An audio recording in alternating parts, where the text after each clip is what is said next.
നമസ്കാരം. ഇന്നത്തെ റബ്ബർ വിലയാണ് നോക്കുന്നത്. ചാനൽ കാണുന്നവർ ലൈക്ക് ചെയ്യുക, തന്നെ സബ്സ്ക്രൈബ് ചെയ്ത് വയ്ക്കുക. RSS-4 221 രൂപയും RSS-5 216 രൂപയുമാണ്. ISNR 20 198 രൂപ, ലാറ്റക്സ് 150 രൂപ. ഇനി ലൂസ് 207 രൂപ 50 പൈസ, ലോട്ട് 195 രൂപ.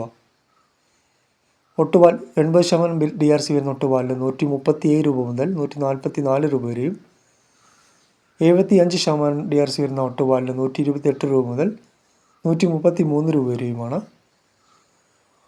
ഒട്ടുപാൽ 60% 100 രൂപ, ചിരട്ടപ്പാൽ 90 രൂപ, ഒട്ടുകറ 16,800 രൂപ. ഇനി കൊച്ചിയിലെ വില RSS-4 217, RSS-5 214 രൂപ. ഇനി ഫീൽഡ് ലാറ്റക്സ് വില നോക്കാം. ഫീൽഡ് ലാറ്റക്സ് 200, 25% DRC വരുന്ന 200 ലിറ്റർ ബാരലിന് 16,000 രൂപയും, 30% DRC വരുന്ന 200 ലിറ്റർ ബാരലിന് 12,000 രൂപയും, 35% DRC വരുന്ന 200 ലിറ്റർ ബാരലിന് 14,000 രൂപയുമാണ്. ചാനൽ കാണുന്നവർ ലൈക്ക് ചെയ്യുക, തന്നെ സബ്സ്ക്രൈബ് ചെയ്ത് വയ്ക്കുക.